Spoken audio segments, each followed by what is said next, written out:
Hello दोस्तों, स्वागत है आप सभी का हमारे इस चैनल पर। और दोस्तों, आज हम लोग पढ़ेंगे विश्व इतिहास में वुडरो विल्सन के 14 सूत्र कौन कौन से थे। ओके, मैंने इसके पिछले वीडियो में आपको पेरिस का शांति सम्मेलन पढ़ाया। उसमें 4 प्रमुख जो व्यक्ति थे, 4 बड़ी शक्तियाँ थीं, इंग्लैंड, फ्रांस, अमेरिका, इटली।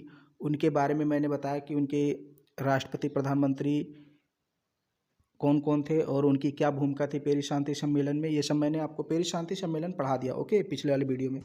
तो आज हम लोग पढ़ेंगे वुडरो विल्सन के 14 सूत्र। ओके, वो कौन कौन से 14 सुझाव थे जो अमेरिका के राष्ट्रपति वुडरो विल्सन ने दिए थे। तो क्वेश्चन आपसे कुछ इस तरह पूछेगा, वुडरो विल्सन के 14 सूत्रों को लिखिए। और ये 200 शब्दों में कई बार ये क्वेश्चन पूछा जा चुका है।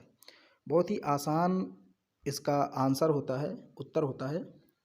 देखिए, विल्सन ने अमेरिका के युद्ध उद्देश्य पर प्रकाश डालते हुए कहा कि हमें कोई स्वार्थ पूर्ति नहीं करनी है, हमें किसी प्रदेश की आकांक्षा नहीं है। अभी मैं समझा रहा हूँ, पहले पढ़ देता हूँ। हम तो केवल मानव जाति के अधिकारों के रक्षक हैं। 8 जनवरी 1918 ईस्वी को अमेरिकी संसद अमेरिकी कांग्रेस में, यानी वहाँ की जो संसद है अमेरिकी संसद, उसको कांग्रेस ही बोलते हैं। ओके, तो अमेरिकी कांग्रेस में दिए गए एक संदेश में विल्सन ने 14 सूत्र रखे जिनके आधार पर न्यायपूर्ण शांति की स्थापना की जा सकती थी। ओके, ये 14 सूत्र निम्नलिखित हैं। तो जो अमेरिका के राष्ट्रपति थे वुडरो विल्सन, ये बहुत ही आदर्शवादी, उदारवादी थे, बहुत ही नेक दिल के थे और ये चाहते थे प्रथम विश्व युद्ध के बाद शांति स्थापित हो। इन्होंने 14 सुझाव दिए कि ऐसा ऐसा होना चाहिए। ओके, तो 8 जनवरी 1918 को इन्होंने अमेरिकी संसद भवन में एक संदेश दिया। उसमें इन 14 पॉइंटों को लिखा, बताया, कहा कि अमेरिका युद्ध में इसीलिए शामिल हुआ था, उसका उद्देश्य यही था। तो वो कौन कौन से 14 पॉइंट हैं, कौन कौन से बिंदु हैं, चलिए हम लोग समझ लेते हैं एक एक करके। तो पहला पॉइंट है, पहला बिंदु है, ये देखिए, सभी शांति संधियां प्रकट रूप से की जाएं और उसके पश्चात किसी प्रकार के गुप्त कूटनीतिक समझौते ना किए जाएं। वुडरो विल्सन पहला पॉइंट कहते हैं, पहली बात कहते हैं कि गुप्त संधियां ना की जाएं। ओके, कहने का मतलब, इन लाइनों का मतलब यही है कि गुप्त संधियां ना की जाएं। जैसे इटली से मैंने बताया था पिछले वीडियो में कि इटली के साथ कई देशों ने गुप्त संधियां की थी कि ये क्षेत्र आपको मिलेगा जब जीत जाएंगे युद्ध। तो वुडरो विल्सन ने कहा कि गुप्त संधियां ना की जाए, जो भी संधियां की जाए वो प्रकट रूप से की जाए। ओके, किसी प्रकार के गुप्त कूटनीतिक समझौते ना किए जाए। तो ये पहला पॉइंट था। दूसरा, इसने कहा शांति एवं युद्ध काल में समुद्रों की स्वतंत्रता सुरक्षित रहे और वह सबके लिए सुरक्षित व खुले रहे। इसने कहा जो समुद्र हैं वो सबके लिए खोल दिए जाएं, कोई एक देश समुद्र पर अपना अधिकार ना ठोके कि इस समुद्र पर मेरा ही अधिकार है। इसने कहा शांति एवं युद्ध काल में, चाहे शांति हो या चाहे युद्ध चल रहा हो, युद्ध की स्वतंत्रता सुरक्षित रहे, यानी समुद्र की स्वतंत्रता सुरक्षित रहे और वह सबके लिए सुरक्षित खुले रहे। ओके, किसी भी प्रकार का, किसी देश का दावा समुद्रों पर ना रहे, समुद्र सभी के लिए खुले रहे। फिर तीसरा पॉइंट है, अंतर्राष्ट्रीय व्यापार के संबंध में सभी आर्थिक प्रतिबंध समाप्त कर दिए जाएं ताकि सभी राज्यों को व्यापार करने हेतु समान अवसर प्राप्त हो। तो ये इनका तीसरा पॉइंट है कि भाई अंतर्राष्ट्रीय व्यापार को चलाने के लिए, संबंध मधुर बनाने के लिए सभी जो आर्थिक प्रतिबंध हैं वो समाप्त कर दिए जाएं ताकि सभी राज्य व्यापार कर सकें और सभी को समान अवसर मिले। फिर इनका जो चौथा पॉइंट है, 1 मिनट, अब प्रॉब्लम आ गई शायद, सही है, सही हो गया। जो चौथा पॉइंट है, सभी राज्य केवल उतने ही अस्त्र शस्त्र रखने का आश्वासन दें जितने आंतरिक व्यवस्था को बनाए रखने के लिए आवश्यक हो। अर्थात इस सूत्र में शस्त्रों को घटाने की बात की गई।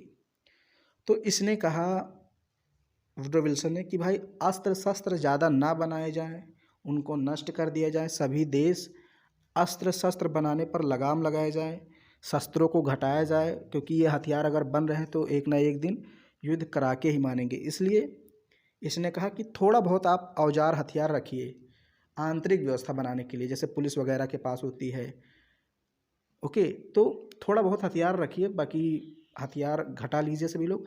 लेकिन ये क्या हुआ कि ये सिर्फ ये जो चौथा पॉइंट है ये पराजित राष्ट्रों पर ही थोपा गया। जो पराजित राष्ट्र थे उनसे तो हथियार रखवा लिया गया, उनका हथियार कम कर दिया गया, शस्त्रास्त्र।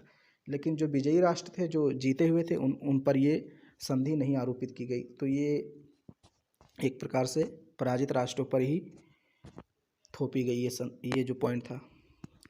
फिर है पांचवा, सभी राज्यों के औपनिवेशिक दावों का स्वतंत्र एवं निष्पक्ष रूप से निपटारा होना चाहिए। इसका भी पालन नहीं किया गया। वुड्रो विल्सन के इस पॉइंट का भी पालन नहीं किया गया, क्योंकि जर्मनी के जो उपनिवेश थे वो तो मिलकर मित्र राष्ट्रों ने खा लिए। मैंने आपको पढ़ाया था पिछले वीडियो में, जब वर्साय की संधि पढ़ाई थी, तो मैंने बताया था अफ्रीका में जर्मनी के जितने उपनिवेश थे इंग्लैंड, फ्रांस, रूस ने बांट लिए। ओके, फिर ये छठा पॉइंट, यानी कि छठवां सूत्र है, रूस की भूमि से जर्मनी की सेनाएं हटा ली जाए और उसे संघ में शामिल कर लिया जाए। इस पॉइंट को माना गया। क्यों माना गया? क्योंकि ये जो पॉइंट है ये मित्र राष्ट्रों के लाभ के लिए था। भाई, रूस से जर्मनी की सेनाएं हटा ली जाए तो ये रूस के लाभ में है, तो इसलिए इस पॉइंट को सभी ने मान लिया कि हाँ ये सही है, और जर्मनी को संघ में शामिल कर लिया जाए। तो राष्ट्र संघ में जर्मनी को शामिल कर लिया जाता है। फिर उसके बाद में जब हिटलर आता है तो राष्ट्र संघ से अलग हो जाता है, फिर द्वितीय विश्व युद्ध की तैयारी करने लगता है हिटलर। ओके, सातवां पॉइंट है, बेल्जियम से जर्मन सेनाएं हटा ली जाए और इसे पुनः पूर्ण प्रभुत्व संपन्न राज्य बनाने का अवसर प्रदान किया जाए। इसको भी मान लिया गया, क्योंकि बेल्जियम मित्र राष्ट्रों की ओर से लड़ा था और कहा गया कि बेल्जियम में जो जर्मन की सेनाएं हैं उसको हटा ली जाए, तो इसको भी मान लिया गया कि हाँ ये सही है। जहाँ जहाँ पर मित्र राष्ट्रों का हित था उस पॉइंट को मान लिया गया, जहाँ जहाँ पर जर्मनी का लाभ था उसको नहीं माना गया, क्योंकि जर्मनी पराजित हुआ था। तो ये सातवां पॉइंट मैंने आपको पढ़ाया। फिर आठवां देखिए, संपूर्ण फ्रांसीसी क्षेत्र से जर्मनी की सेनाएं हटा ली जाएं, अल्सास व लॉरेन के क्षेत्र फ्रांस को लौटा दिए जाए। ये भी हुआ। मैंने बताया था सेडान के युद्ध में जर्मनी ने फ्रांस के 2 क्षेत्र जीत लिए थे, अल्सास, लॉरेन। तो जर्मनी ने इसको वापस करना पड़ा और अपनी सेनाएं भी फ्रांस के क्षेत्रों से हटानी पड़ी जर्मनी को। ये भी मान लिया गया क्योंकि फ्रांस का इसमें लाभ हो रहा था। फिर है 9वां पॉइंट, राष्ट्रीयता के आधार पर इटली की सीमाएं पुनः निश्चित की जाएं, जो कि नहीं हुआ। इसीलिए इटली का प्रधानमंत्री भाग गया था ऑरलैंडो सम्मेलन छोड़कर, पेरिस शांति सम्मेलन छोड़कर इटली का प्रधानमंत्री इसीलिए भागा था क्योंकि उससे जो वादे किए गए थे गुप्त संधियों के द्वारा वो नहीं पूरे किए गए, उसकी सीमाएं पुनः नहीं निश्चित की गई। 1-2 क्षेत्र दे दिए गए छोटे मोटे, लेकिन बाकी क्षेत्र उसको नहीं दिए गए। फिर है 10वां, ऑस्ट्रिया हंगरी की जनता को पूर्ण स्वायत्त शासन स्थापित करने का अवसर दिया जाए। ओके, ये ऑस्ट्रिया हंगरी, इस पर जर्मनी का अधिकार था। तो अब मित्र राष्ट्रों ने कहा कि इस पर जर्मनी का अधिकार नहीं रहेगा, इसको पूर्ण स्वायत्त शासन यानी अपना शासन चलाने का अधिकार दिया जाए। इसको भी सभी लोगों ने मान लिया। फिर है रोमानिया, सर्बिया, मोंटेनिग्रो से मध्य यूरोपीय राज्यों की सेना हटा ली जाए और उनके अधिकृत प्रदेश लौटा दिए जाएं। इसको भी कर लिया गया, क्योंकि ये सब देश किधर थे, इस पर जर्मनी का अधिकार था, इनको स्वतंत्र कर दिया गया। ओके, पहले जर्मनी के सब अधिकार में थे, लेकिन अब मित्र राष्ट्रों ने जर्मनी को अंग भंग करने के लिए एकदम उसका तोड़ दिया, उसके जो सारे प्रदेश थे उसको हथिया लिया, उनको स्वतंत्र बना दिया। तुर्की के ऑटोमन साम्राज्य के अधीन तुर्क बाहुल प्रदेशों की संप्रभुता सुरक्षित रहे एवं शेष भाग को स्वायत्त शासन प्राप्त हो। यहाँ भी किया गया, तुर्की के जो ऑटोमन साम्राज्य था, बड़ा साम्राज्य था तुर्की का, उसको भी तोड़ दिया गया और उनको स्वायत्त शासन प्राप्त कर दिया गया कि आप ये स्वतंत्र हैं और आज से तुर्की का आप पर अधिकार नहीं। मतलब एक प्रकार से जो भी धुरी राष्ट्र थे, चाहे वो जर्मनी हो या तुर्की हो, उनको एकदम बांट दिया गया ताकि वो कभी शक्तिशाली ना हो पाए। तो अब यहाँ देखिए 13वां पॉइंट है, एक स्वतंत्र पोलैंड राज्य का निर्माण हो, उसे स्वतंत्र समुद्री मार्ग प्रदान किया जाए। ये भी मान लिया गया क्योंकि पोलैंड पर जर्मनी अपना दावा ठोक रहा था और अब पोलैंड को स्वतंत्र कर दिया गया। 14वां पॉइंट है, छोटे बड़े सभी राज्यों को समान रूप से राजनीतिक स्वतंत्रता और प्रादेशिक अखंडता का आश्वासन देते हुए एक राष्ट्र संघ की स्थापना की जाए। तो ये राष्ट्र संघ की स्थापना होती है। इसको बाद में इसमें क्या नाम है, जर्मनी को भी शामिल किया जाता है। तो यहाँ देखिए फिर लिखा हुआ है, यहाँ पर मैंने थोड़ा सा आपको ऊपर अगर सही से नहीं बता पाए होंगे तो यहाँ पर आप देख लीजिए कौन कौन सी संधियों को, कौन कौन से पॉइंट को माना गया, किसको नहीं माना गया। तो इस सूत्र में 7, 8, 11, 13, 14 का पालन हुआ, मतलब इसको एक्सेप्ट कर लिया गया कि ये सही है। अब ये 7, 8, 11, 13, 14 इसलिए माना गया क्योंकि इससे मित्रराष्ट्रों को लाभ हो रहा था। और 4 सूत्रों को यानी 5, 6, 8, 10 का पालन इस तरह किया गया कि इससे मित्रराष्ट्रों को लाभ हुआ। ओके, इसका मतलब आधा पालन किया गया। जहाँ तक मित्रराष्ट्रों को लाभ हो रहा था वहाँ तक मान लिया गया, जहाँ से पराजित यानी ध्रुवी राष्ट्रों को लाभ हो रहा था उसको नहीं माना गया, तो आधा माना गया। फिर जो 5 सूत्र थे 1, 2, 3, 4 और 12 नंबर के, इनकी उपेक्षा की गई, इनको नहीं माना गया, एकदम कहा कि ये बेकार है।